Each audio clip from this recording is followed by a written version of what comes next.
Hi, I'm Rosie Acosta. I'm a meditation teacher, speaker, and author of You Are Radically Loved, a healing journey to self-love.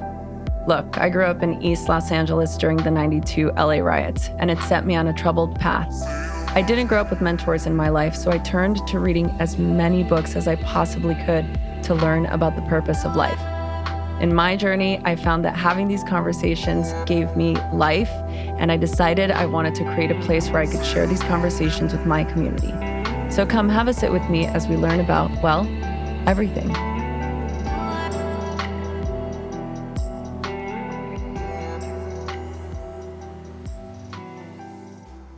Welcome to the show, Omisade. I'm so honored and privileged to be able to host this interview on behalf of Rosie at Radically Loved. She's off creating some amazing content at Headspace. So, I get to stand in and do this amazing job of welcoming you to the show. So Omisade is the creator, curator of the Black Girl's Guide to Surviving Menopause. And this is a multimedia project. It's focused on normalizing menopause and aging through the centering of the stories of Black women, women identified, and gender expansive people.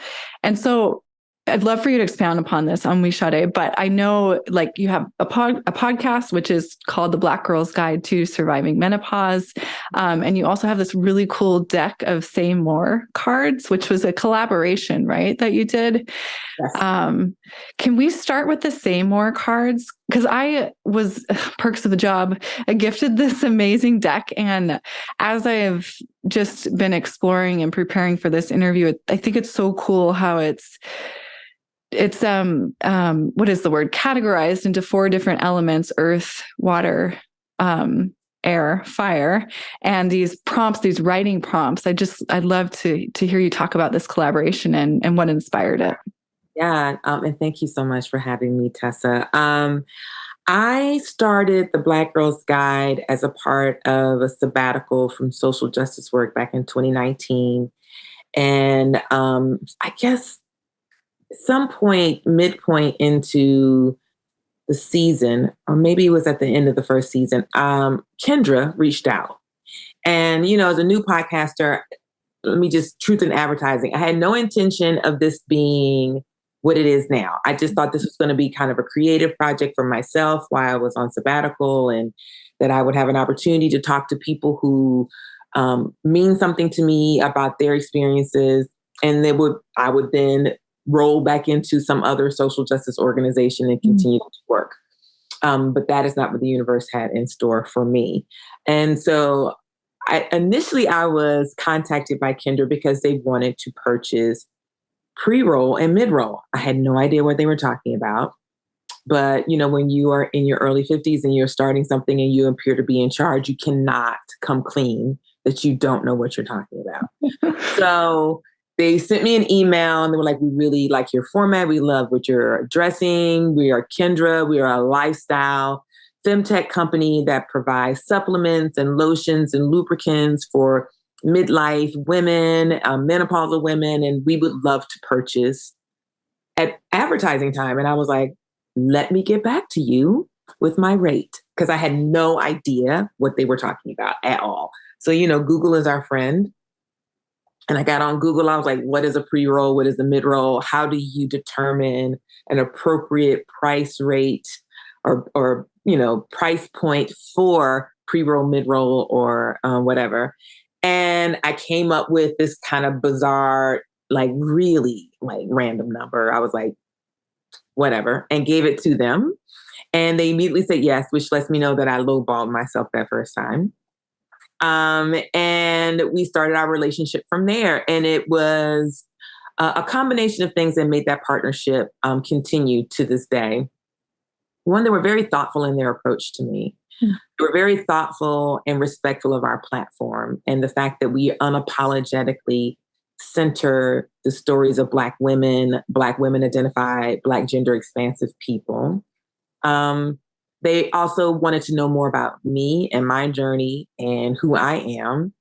And so for the first kind of corporate partnership that we entered into, they approached me in a way that felt just really, really affirming. I'm a very relational person.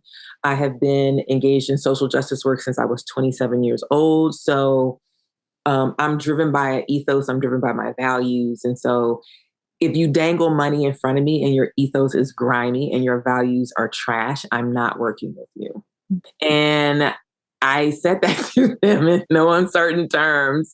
And they were like, okay, we get it.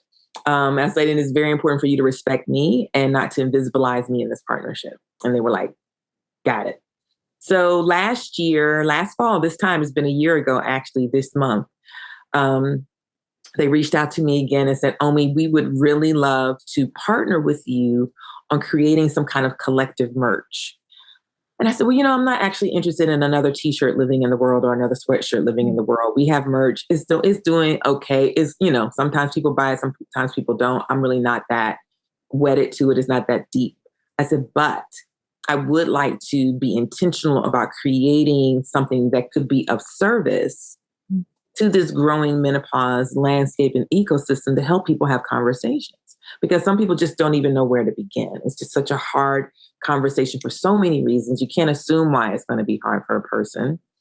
And they said, okay, well, let's work on that. So we came together and we had like a few ideation conversations around what could be this tool.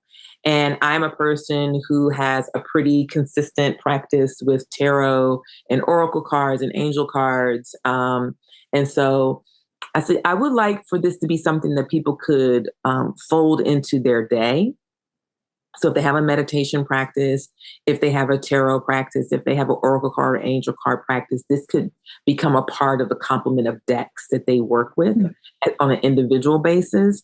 Or it could also be like some of the conversation cards that we see that people use for dating or with their partners or with their friends. So it could be a both and. And we decided that we would do the both and. And so that's how Say More was born. So Black Girls Guide and Kendra, we did everything from the design of every single question, the language for every question, the prompts, the invites, the styling of the artwork, the type of artwork that we were attracted to, the way we wanted to package it, everything. We literally did it all together. And because Kendra already has products, they have the infrastructure to be able to work with a publisher to get it, from concept to production, and also to be able to absorb any costs around that and making sure that people could produce it. Because I also didn't want to turn my home into an Amazon distribution center. I was like not interested in that. I don't want to be running to the post office, and I don't want to be responsible for a lot of product. So they were like, that's not a problem. We already have the infrastructure in place to be able to handle that.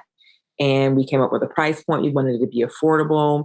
We wanted the cards to be lush and big. And you can say to people, these are big cards. These are not little. I wanted them readable. As somebody who has 55-year-old eyes and wears a progressive lens, I wanted to be able to read them with my glasses on or off. And I wanted them to be aesthetically pleasing to the eye as well. So we worked on that from last fall until early spring. We had a real time crunch to get it all together so that way it would be ready to drop by Mother's Day, which was super exciting. And the response has been overwhelming. We have had a couple in-person events. Kendra's used the cards. We've shared the cards with partners and people who participated on the podcast.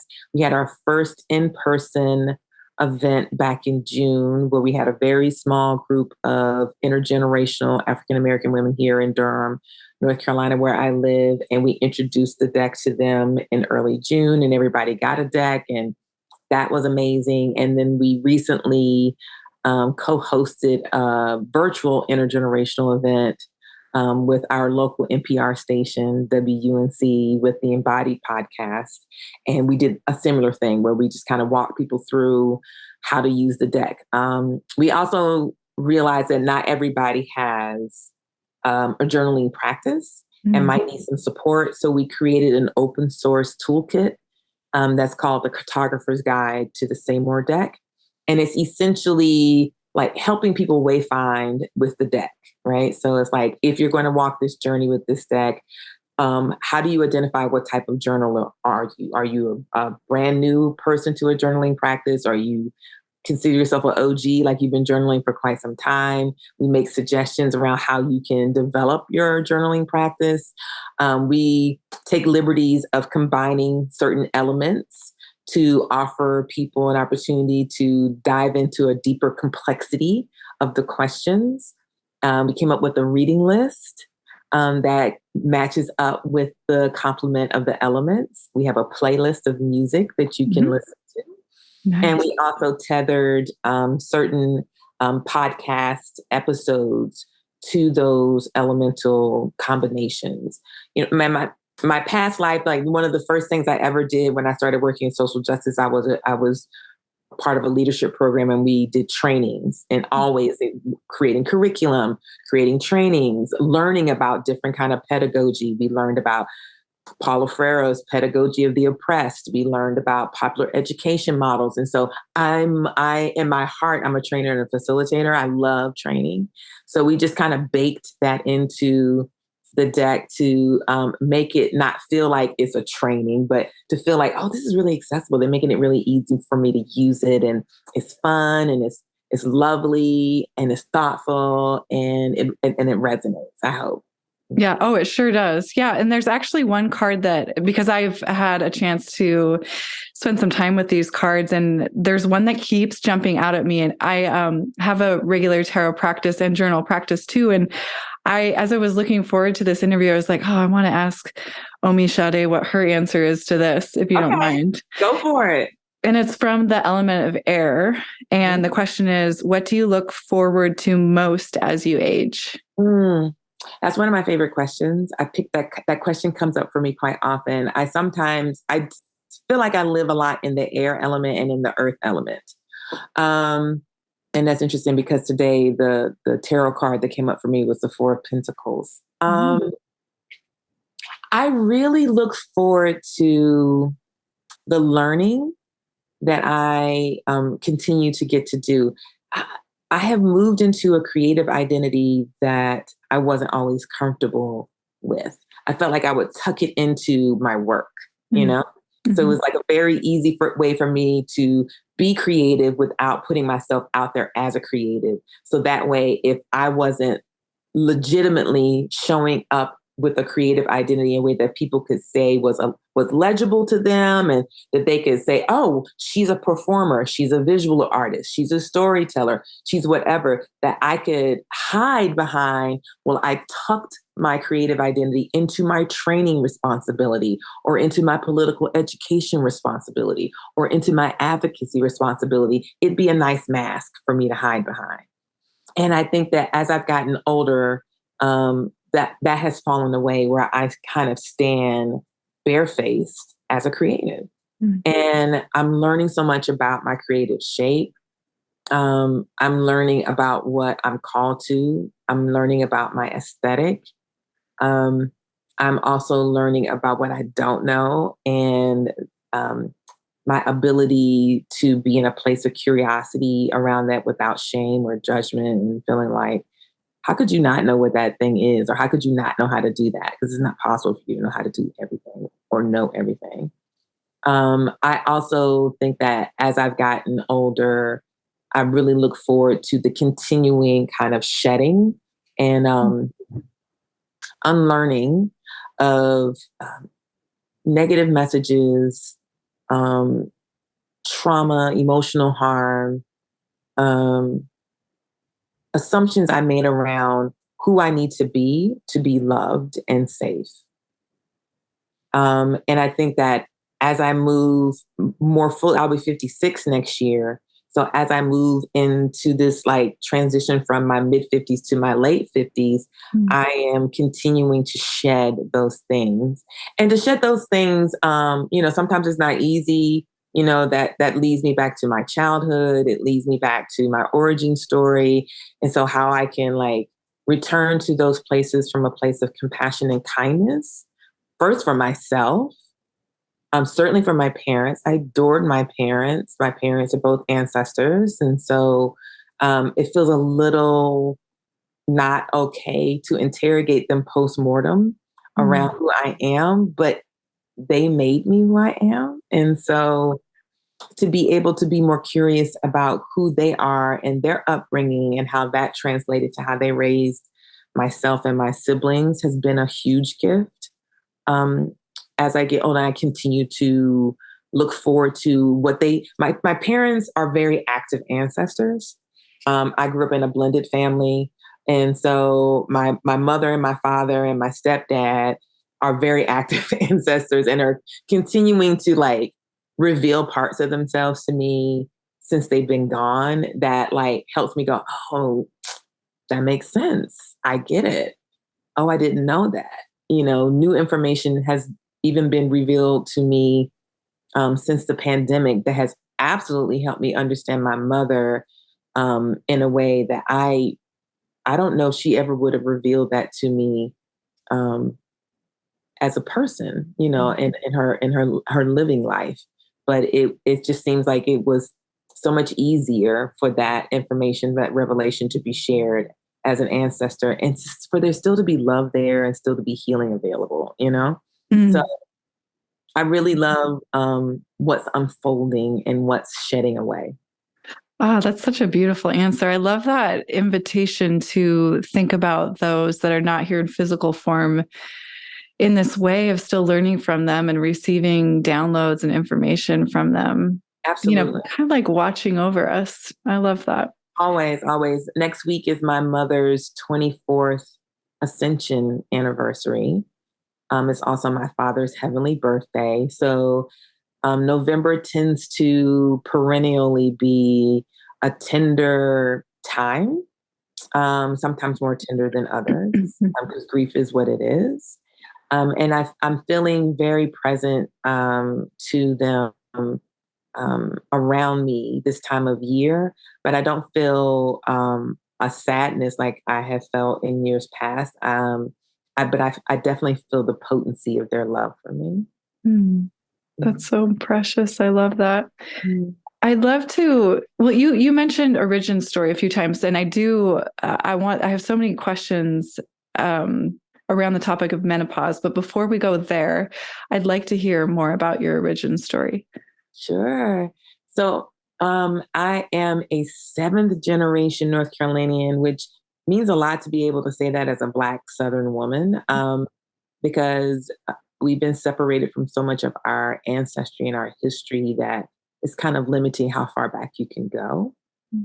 Unless you've got Skip Gates, who's going to like bring you on PBS and hook you up and do the DNA swab and do all those things. But because I don't have a relationship with Dr. Gates, I have had to find my own path with, different ancestry tools. But I was born in a place in Eastern North Carolina that's near the coast. It sits in between two rivers. So I'm both a sweetwater and a saltwater girl. And we moved to Washington, D.C. when I was a toddler, and then to Prince George's County, Maryland, where we lived for about 11 years. And then we moved back to North Carolina where my stepdad and my mom got divorced. And I grew up in a family with a lot of cousins, lots and lots and lots of cousins. Matter of fact, I had 16 first cousins who were girls and 2 or 3 who were boys. Two boys. And the boy cousins were much, much older. So they were like uncles because they were like 20 years my senior. So my dad was the eldest sibling of 6. He was significantly older than my mom. He passed away when I was a baby and my mom was pregnant with my sister.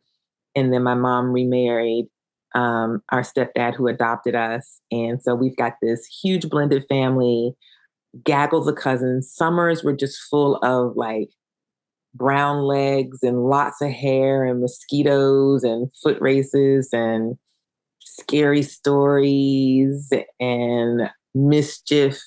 And I adored it. We would split our summers when we lived in Maryland between Brooklyn, New York, and New Bern, North Carolina, where I was born. And if school let out on June 6th, by June 8th, we were in a car headed 95 North or 95 South. And we loved it. I loved everything about summers with my cousins. There are smells that I can still like recall, music, foods that I was introduced to. And then, at the end of the summer, you would just be in this place of begging your parents to let you stay because you're going to die if you have to leave your cousins because they're your best friends and you'll never be able to go on with your life because you got to go back home, which was not true. And my youngest sister and I are 14 months apart. And so my siblings are in pairs. My elder sisters, Marianne and Michelle, are a pair. My elder brothers, Fred and Charlie Jr. are a pair. And then my sister Georgette and I are a pair. And we lost our first sibling back in 2018, which brings your mortality to you in a very different way. Because you anticipate, expect, don't look forward to your parents' transition. But when a sibling transitions, that's very close to you. And we weren't prepared for Fred's transition. We didn't know it was going to happen. He had a heart attack and died in his sleep. And so that really kind of like, again, reoriented our family shape and how we are together and how we look out for each other and the time we spend together. And then the pandemic has made that challenging because my siblings are so much older. I didn't see my older siblings for over a year. And that was really, really hard because they're older and we're very mindful of their age. So I am a divorced mom of two spectacularly beautiful Black boys. My oldest son is 30. He graduated from Howard University in Washington, D.C., where Chadwick Boseman graduated from college, and lives in Brooklyn, New York. And is a super creative person. He's become like my creative mentor where, when I'm like freaking out about something I'm working on, like we also published an annual zine and we were about to release our third zine this year. And the first year I did the zine, I was totally freaking out, Tessa, like crying and just, I was like, I don't know what I'm doing. This is a really terrible idea. And why would I do this? And he was like, dude, what is wrong? I was like, I don't know what I'm doing, Che. This was a bad idea. He was like, honey, calm down. And I was like, what if it doesn't work? He said, what if it works? I'm like, I don't know. Okay. He was like, just push the button.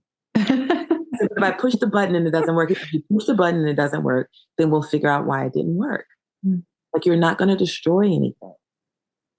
And I was like, okay. And I pushed the button because I was uploading it to Issue so people could read it electronically. And it worked. And then I started crying because it worked. I called him back. I was like, it worked. And he was like, why are you crying now? I was like, I just, I got worked up. He was like, oh my God, dude, you just gonna have to calm down, man. Listen, we constructed everything in this world so you can do anything you want to do. It's really up to you. You are not finished. And I was like, thank you. Wow. Such sage advice. Oh, I know. He's a Pisces. He's like the bottom of the ocean. And then my little one is 14, who's not a little one anymore because he's taller than me and his dad, my ex-husband. His name is Taj, and he is quite possibly one of the sweetest people I've ever met in my whole life. And he showed up in our family just to bring just gobs of joy. Like, he adores his big brother. They have a very loving relationship. He adores his dad. He also now has a little sister who's 7. He adores his little sister. He's a sweet kid. He's a very sweet kid. I like my kids. There are people I know who love their children very much, but don't really like them. Yeah. And I like my kids. They're not my peers. I don't make them my peers, but we are friends. I feel like that's such an interesting, I want to dive into that, what you just said a little bit, that they're not your peers, but they are your friends. Or did I get that backwards? No, you got that right. Okay. You're absolutely right. I think of my peers in particular around like my generational footprints. I'm a Gen Z. So we will have, shared experiences through a cultural lens, through time, lived experiences. And like, I'll use my cousin as an example. They were born the exact same year. We both are parents. We both have buried both our parents. We have been through trials and tribulations. We're survivors of all kinds of things. And so there's a way in which I know I can be vulnerable with her and she can be vulnerable with me that feels appropriate and feels held and feels reciprocal. I don't want to adultify my children. I don't want them to parent me. Yeah. So I see them as my friends. Like, we have a very strong, intimate relationships where we talk about things and we share our emotions, but I do keep what I consider an appropriate parental boundary for our family around when I share things and how I share things, and some things that I choose not to share. And we'll make a decision on whether or not they will get that information when I feel like the timing is right. Because I think that my experience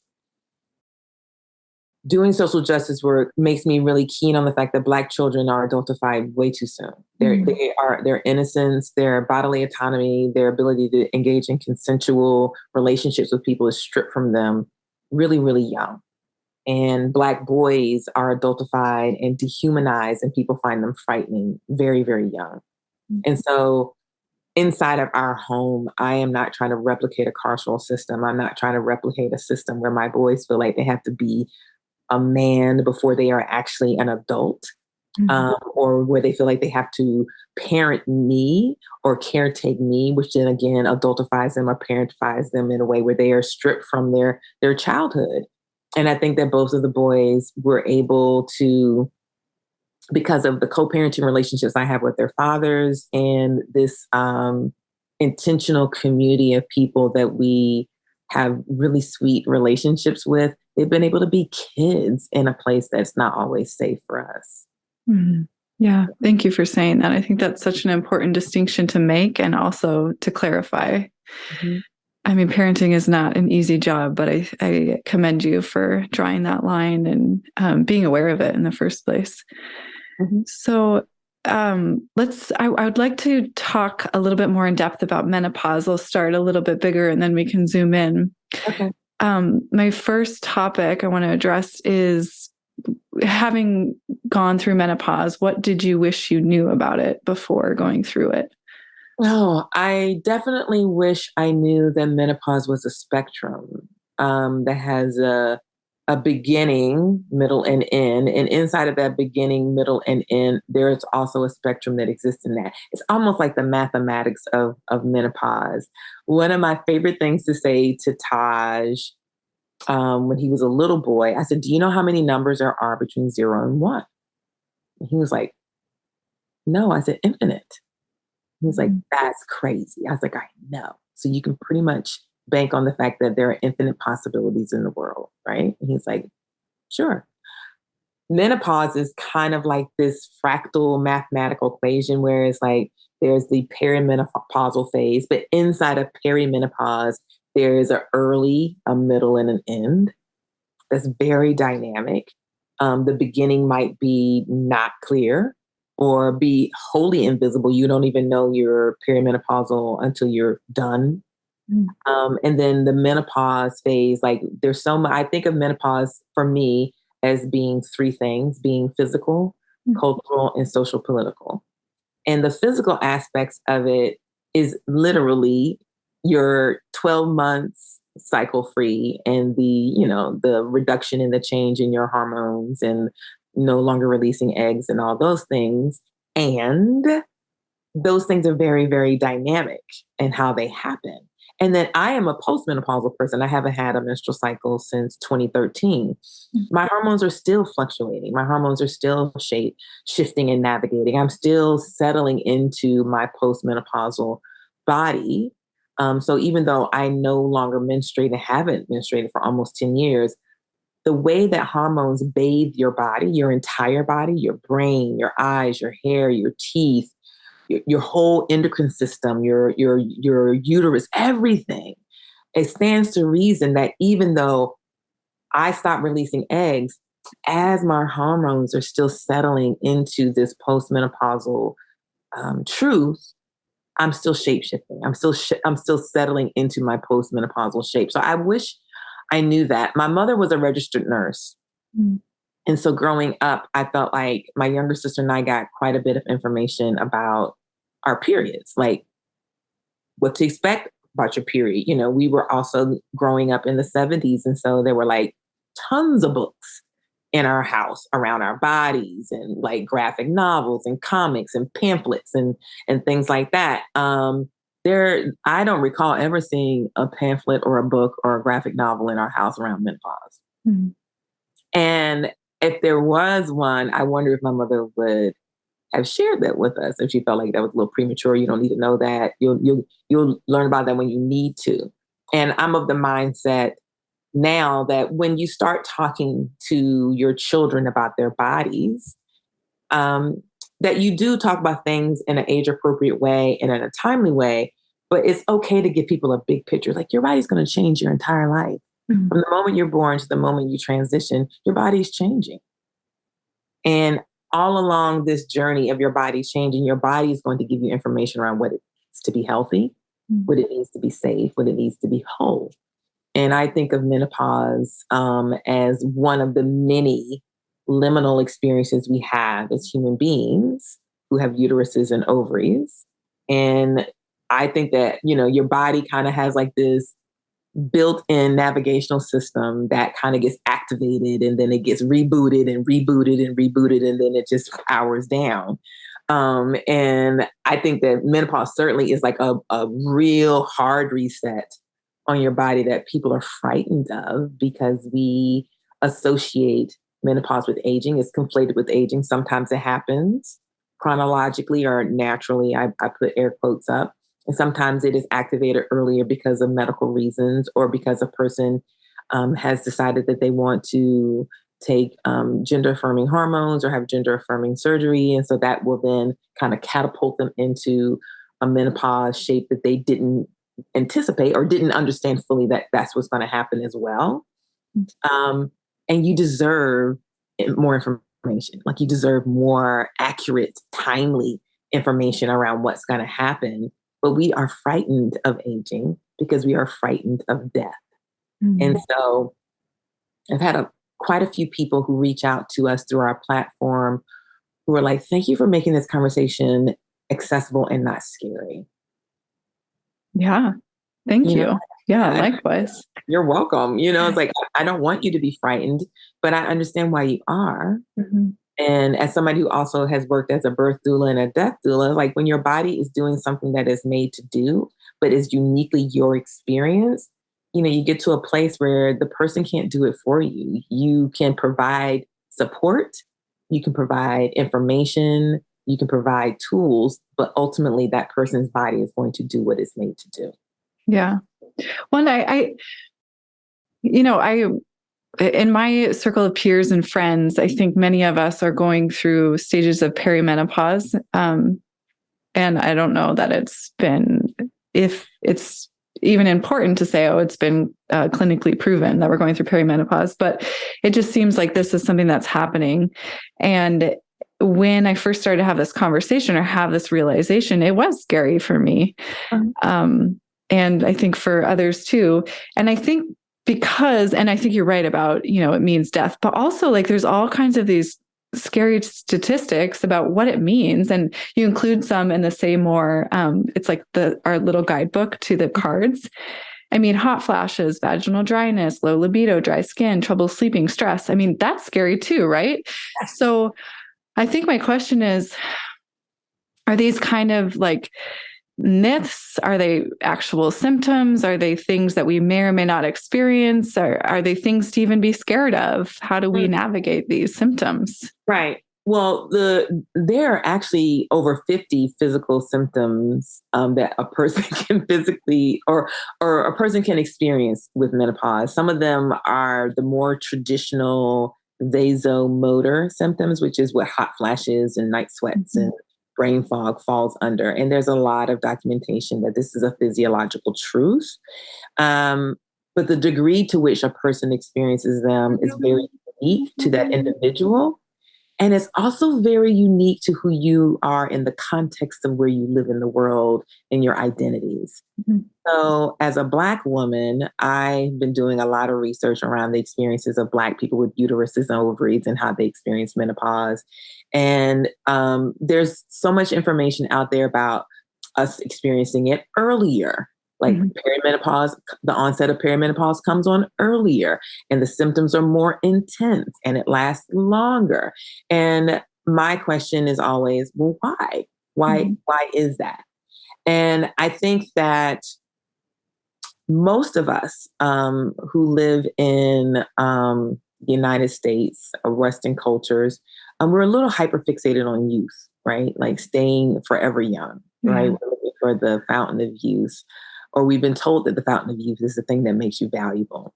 And we also associate menopause with the loss of your ability to bear children, as if everybody who has a uterus and ovaries could or wanted to or did.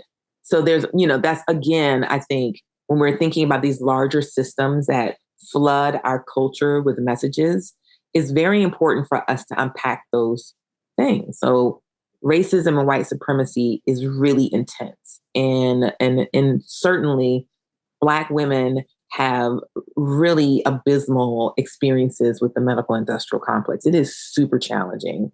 And we're learning more and more about the challenges that Black women or women who or people who have uteruses experiences when they're interacting with their doctors, about how our pain is not believed, the maternal mortality rates. Like there's just a lot of information out there. I think women's health, generally speaking, is fraught with sexism and patriarchy and misogyny. And so why it's important for us to focus on health equity and gender equity and identity when we're talking about our understanding of the different people who are going to experience menopause. It's not one size all. It's a mini menopause kind of situation.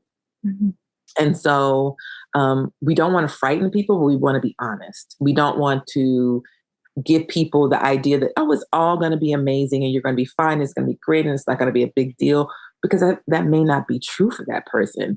But what I am not interested in doing is ringing an alarm that's like, something's wrong with you. You are sick and you're going to have a horrible time and you're going to be a hot, rageful mess. And you're going to hate your family and you're going to hate your coworkers. Your vagina's going to dry up and you're going to die. Like that feels not useful. Right? Like it feels like, why would I say that to somebody? As opposed to, well, tell me about how you're feeling right now. Like what feels good? What feels confusing? What feels hard? How do you want to be supported? Do you want to have sex? Have you ever had pleasurable sex? What does intimacy look like for you? How do you experience pleasure? Do you want support around that? What's your mental health? What's going on with you on the job? Do you feel like you're being seen on your job? Do you feel like you're being pushed out on your job? Like there's all kinds of conversations that are wrapped around a menopausal person's journey that walk with them. It's context. And so we also try to provide support for folk in how to develop a more healthy rapport with their healthcare provider, whether it's their OBGYN or their primary care physician or even their therapist. They need to be Team Tessa, Team Omi. They need to be like, I'm wholly curious about everything that's going on in your world, Tessa. I want to know what you do. I want to know about your family structure. I want to know about your family history. I want to know what you do day to day. I want to know the things that stress you out, the things that bring you joy, because that will help me when you tell me, sitting on this piece of paper on this chair for 15 minutes, what's going on with you. That context will help me. Then I get to be a co-conspirator with you in your health, as opposed to assuming, oh, I'm looking at you and I can just assume outright who you are and what you need. And I said this, I just presented at the International Menopause Society conference and we were in Lisbon, Portugal. I said, you all are looking at me and you're probably thinking, that's a Black woman. And you are right. But what if I were a Latinx, genderqueer, non-binary person? You would not know that if you didn't talk to me. You would not know that if you didn't ask me. You wouldn't know that if you didn't give me an opportunity to share my identity and my story and my background with you, because those things are important to my health and my health outcomes. And so we're just trying to remind people that all of who you are is important. All of your personhood is important. Every experience is unique. No matter if you don't have any symptoms, nothing's going on, and you're just going through this natural life transition, or you're going through this life transition and it is dragging you down the street. Everybody deserves support no matter what your truth is around that. Yeah. Oh, thank you. Mm-hmm. Well, I want to be mindful of your time. And I want to know, there's so much, we covered so much really wonderful topics in here, but is there anything that you were hoping that would come out of this conversation that we didn't get to, or anything you want to add? Well, I was thinking about, radical, like the word radical and the word love, and like how you show that. Mm-hmm. And for me, much of my kind of political education around social justice has been around radical frameworks or radical ethoses, right? It's like something that goes against the grain, something that understands, has a knowledge of, has studied what is the norm, has studied what has been legitimized, understands why it has been legitimized, and deliberately decides not to do that because they understand the shadow of it, the shadow side of it, or the oppressive side of it, or how that's been harmful. And so to engage in radical love for menopausal people, it means we get to interrogate our understandings of our bodies, how we feel at home in our bodies, what is in service to us having body sovereignty, what kind of trauma we might move with, and the support we need to be able to address that trauma. The larger systems that are at play that take this from just an individual experience to a systemic experience. It'd be very easy to say, well, let's just address this on an individual basis and just, call it peace and we're good to go. But that's not the world we live in.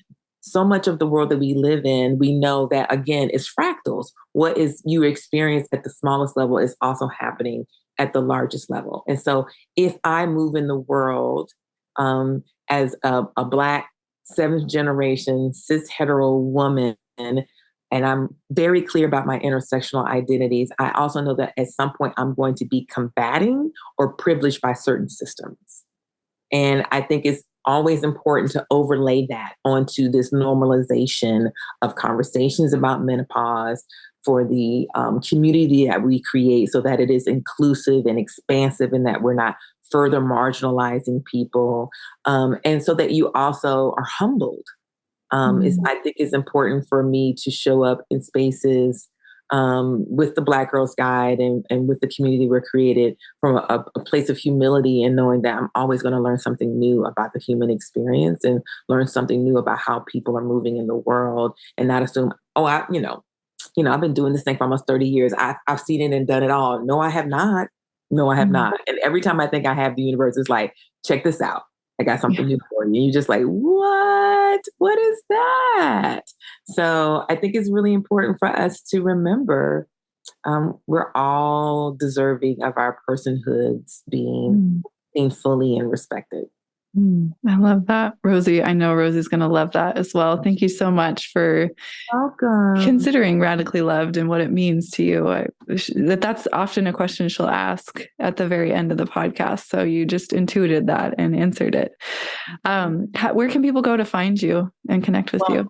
You can definitely go to our website, www.blackgirlsguidetosurvivingmenopause.com. You can check us out on social media, Black Girls Guide to Menopause on Instagram, or me, Omisade Burney-Scott, all one word, on Instagram. We're also on Twitter as Oshun Sweet and Sour. That's OSUNSWEETNSOUR.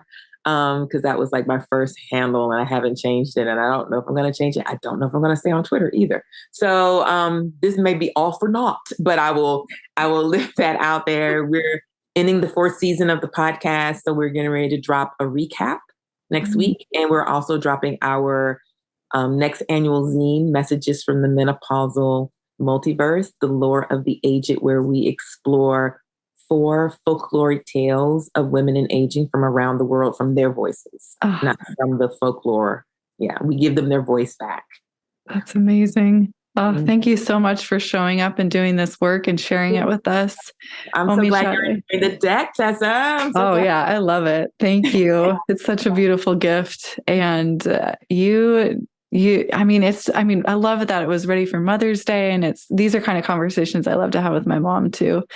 So thank you for that gift. Really has been a true pleasure and honor to speak with you today, Omisade.